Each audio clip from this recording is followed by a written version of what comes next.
जय श्री राम।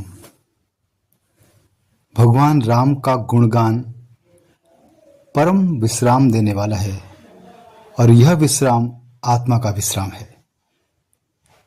परम सेवक हनुमान जी जब विभीषण से मिलते हैं तो व्यथा सुनाते हैं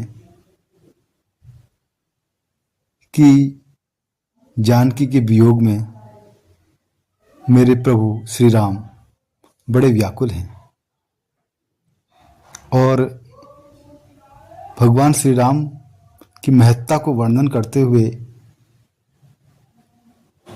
हनुमान जी विभीषण से कहते हैं और महत्ता कहते कहते ही अनिर्वाच्य विश्राम को प्राप्त हो जाते हैं, यानी ऐसा विश्राम जो केवल आत्मा ही अनुभव कर सकती है। आइए देखते हैं तुलसीदास रामायण में। असमय अधम सखा सुनो मोह पर रघुबीर, किन्हीं कृपा सुमिरी गुण भरे बिलोचन नीर, सियावर रामचंद्र पद जय हरिओ। असमय अधम सखा सुनो, मैं तो इतना अधम हूँ, मेरे दोस्त विभीषण से मित्रता हो गई है कि मैं तो एक बंदर हूँ। मोह पर रघुबीर, मुझ पर रघुबीर भगवान ने किन्हीं कृपा सुमेरी गुण, मुझ पर कृपा करी और उनके गुणों का सुमिरन कर रहे हैं हनुमान जी। भरे बिलोचन नीर, और उनकी आंखों में अश्रुधारा जलधारा बह रही है। जानत हूँ अस स्वामी बिसारी, फिरहि ते काहे न होहि दुखारी, यही विधि कहत राम गुण ग्रामा, पावा निर्वाच्य विश्रामा। जानत हूँ अस स्वामी बिसारी, फिरहि ते काहे न होहि दुखारी। तो ऐसे स्वामी को अगर हम भूल जाएंगे तो वो हम दुखी क्यों नहीं होंगे।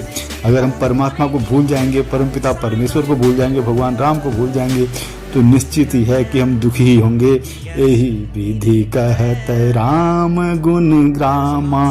तो इस तरह से राम जी के गुण का वर्णन करते हैं हनुमान जी, और हनुमान जी पावा अनिर्वाच्य विश्रामा, परम आनंद और परम विश्राम को प्राप्ति होते हैं।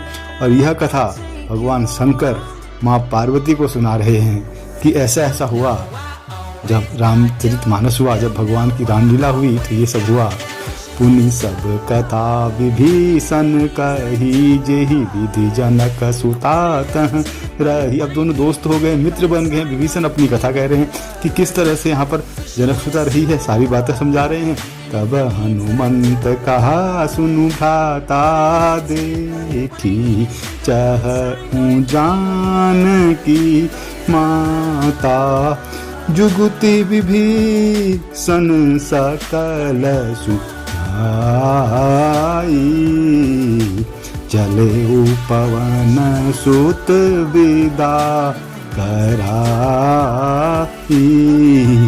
करि सोई रूप गयो पुनीत हेवा, बन अशोक सीता रह जहवा। अब हनुमान जी अशोक वाटिका में चले गए हैं सीता जी से मिलने। देखी मन ही महु कीन प्रणामा, और देख कर ही मन ही मन सीता माता को प्रणाम कर रहे हैं। बैठे ही बीती जात निसी जामा, रस तनु शीस जटा एक बेनी, जपति हृदय रघुपति गुण श्रेणी। तो क्या करती माँ तो बड़ी दुखी है, क्योंकि रघुपति से मायापति भगवान से, अपने पति से वियोग हुआ है। भगवान से भगवान का वियोग है, दिव्य लीला है, लेकिन मानवीय चरित्र है तो दुख तो वर्णन किया करना आवश्यक ही हो जाता है। रस तनु शीर जटा एक बेनी, जपति हृदय रघुपति गुण श्रेणी। तो हृदय से रघुपति के गुणों का गान करते हुए सीता माता उन्हीं में अपना मन लीन किए हुए बैठी हैं। निज पद नयन दिए मन, राम पद कमल लीन, परम दुखी भा पवन सुत, देख जानकी दीन, सियावर रामचंद्र पद जय हरिओम। तो इस तरह से अपने माता सीता को भगवान राम के कमल पदों में लीन देखते हुए भगवान हनुमान जी बड़े दुखी हो रहे हैं। उन्हें लग रहा है कि दीन हो गई है माता, तो माता की दीनहीन दशा हो गई है, और कहीं ना कहीं कामना भी अवश्य कर रहे होंगे कि जितना जल्दी हो सके, जितना शीघ्र हो सके भगवान राम जी आएं और सीता माता को यहाँ से ले जाएं। यही कामना के साथ इन चौपाइयों को विराम, अपनी वाणी को विराम।